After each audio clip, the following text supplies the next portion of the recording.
नमस्कार दोस्तों and welcome to planet 4। दोस्तों अब ये साफ हो चुका है कि रूस न केवल चीन बल्कि पाकिस्तान का भी खुलकर समर्थन करने लगा है। भारत के जितने भी कट्टर दुश्मन हैं, रूस अब उन सभी को चुन चुन कर मदद पहुंचा रहा है। ऐसे में अगर भारत पीओके पर हमला करता है तो निश्चित तौर पर रूस भारत का समर्थन नहीं बल्कि पीओके युद्ध में वो चीन और पाकिस्तान का समर्थन करेगा। दोस्तों रूस का चीन और पाकिस्तान के साथ बढ़ता नजदीकी संबंध एक ऐसी बात है जिस पर भारत की नजर टिकी हुई है। रूस जो पहले भारत का एक प्रमुख रक्षा साझेदार था, अब उसका चीन और पाकिस्तान के साथ बढ़ता सहयोग भारत के लिए चिंता का विषय है। इसके जवाब में भारत ने अपनी विदेश नीति और रक्षा साझेदारियों में बदलाव किया है। भारत अब अमेरिका, इजराइल और फ्रांस जैसे देशों के साथ साथ दुनिया के अन्य देशों से भी हथियार खरीद रहा है। इसका मकसद है रक्षा क्षेत्र में विविधता लाना और नए साझेदारों के साथ रिश्ते मजबूत करना। इसके अलावा भारत अपनी रक्षा तकनीकों और हथियार प्रणाली में आत्मनिर्भरता पर भी जोर दे रहा है। आज भारत में निर्मित हथियारों का दुनिया के कई देशों में भारी डिमांड देखा जा सकता है। भारत का ये कदम उसे न सिर्फ रक्षा उपकरणों के आयात में कमी लाने में मदद करेगा, बल्कि उसे अपनी सुरक्षा के लिए दूसरे देशों पर निर्भरता कम करने में भी सहायता करेगा। भारत की यह रणनीति उसे अंतर्राष्ट्रीय मंच पर एक मजबूत और स्वतंत्र खिलाड़ी के रूप में स्थापित करने में मदद करेगी। इस बदलाव से भारत न केवल अपनी सुरक्षा में मजबूती ला सकता है, बल्कि वैश्विक राजनीति में अपनी शाख और प्रभाव भी बढ़ा सकता है। रूस और पाकिस्तान के बीच संबंधों में हाल के वर्षों में काफी बदलाव आए। रूस पाकिस्तान को न केवल हथियार बल्कि अब आर्थिक मदद भी पहुंचाने की कोशिश कर रहा है। इससे साफ हो जाता है कि रूस भी अब अमेरिका की चाल चलता हुआ भारत को काउंटर और कंट्रोल करने के लिए पाकिस्तान का सहारा ले रहा है। रूस जो कि वैश्विक रणनीतिक और सैन्य महत्वाकांक्षाओं को बढ़ावा देने में लगा है, पाकिस्तान को एक महत्वपूर्ण साझेदार के रूप में देखता है। यह विशेष रूप से दक्षिण एशिया में अपने प्रभाव को बढ़ाने के लिए है। रूस का व्यापार पूरी तरह से अब पश्चिम से पूर्व की तरफ शिफ्ट हो रहा है। रूस और पाकिस्तान ने कई आर्थिक परियोजनाएं जैसे कि ऊर्जा और रेलवे क्षेत्र में सहयोग किया है। इसी से जुड़े एक महत्वपूर्ण खबर सामने आ रही है जिसकी चर्चा हम आगे करेंगे, और ये भारत के लिए बहुत बड़ा सरदर्द है। इससे रूस को पाकिस्तान के बाजार में पहुंचने और अपनी आर्थिक उपस्थिति को मजबूत करने का मौका मिलता है, जबकि भारत चाहता है कि पाकिस्तान दुनिया से अलग थलग रहे।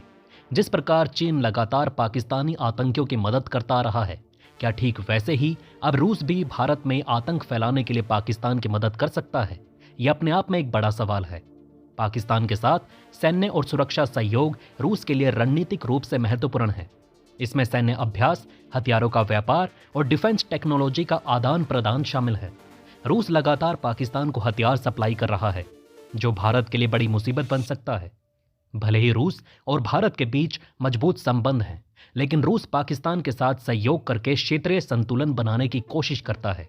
एक तरह से देखा जाए तो चीन, अमेरिका और रूस तीनों महाशक्तियां पाकिस्तान को मदद करने में लगी हैं ताकि भारत को कंट्रोल किया जा सके। रूस का पाकिस्तान के साथ सहयोग करना उसकी वैश्विक उपस्थिति को बढ़ावा देने और अन्य बड़े देश जैसे कि चीन और अमेरिका के साथ प्रतिस्पर्धा में अपनी स्थिति को मजबूत करने की रणनीति का हिस्सा है। इस बीच एक खबर सामने आ रही है कि पाकिस्तान के रेलवे सेक्टर को रूस और यूएई से $1 अरब तक का निवेश मिलने की संभावना है। क्या पाकिस्तान की तरक्की हमेशा भारत को हानि पहुंचाती है या नहीं? इसके बारे में आप अपनी राय नीचे कमेंट में लिखें। रूस और यूएई के द्वारा किए गए इस निवेश का उद्देश्य पाकिस्तान के रेलवे क्षेत्र में आधुनिकीकरण और बुनियादी ढांचे को बेहतर बनाना है। चीन भी पाकिस्तान के रेलवे क्षेत्र में निवेश की मांग कर रहा है और रूस बलूचिस्तान प्रांत में क्वेटा ताफ्तान रेलवे लाइन को अपग्रेड करने में निवेश करने जा रहा है। आइए जरा पूरी खबर को विस्तार से समझते हैं। देखिए, पाकिस्तान के रेलवे सेक्टर को जो खराब आर्थिक हालत से जूझ रहा है, अब एक बड़ी राहत मिलने वाली है। पाकिस्तान के रेलवे सेक्टर को रूस और यूएई से $1 अरब का बड़ा निवेश मिलने जा रहा है। ये दोनों देश पाकिस्तान के रेलवे आधुनिकीकरण में दिलचस्पी ले रहे हैं और इस दिशा में खुले हाथ से मदद करने को तैयार हैं। पाकिस्तान, जिसका रेलवे सेक्टर एक जमाने में यात्री और माल परिवहन का मुख्य आधार था, वो अब टैंकर माफिया के चंगुल में फंसकर बुरे दौर से गुजर रहा है। लेकिन अब रूस और यूएई के इस निवेश से उम्मीद की जा रही है और एक नई किरण जागी है। रूस ने तो बलूचिस्तान के क्वेटा ताफ्तान रेलवे लाइन के उन्नयन के लिए 550 से $660 मिलियन का निवेश करने की बात कही। ये बात दिसंबर 2023 को पाकिस्तान के फेडरल मंत्री और रेलवे सचिव की रूस यात्रा के दौरान सामने आई।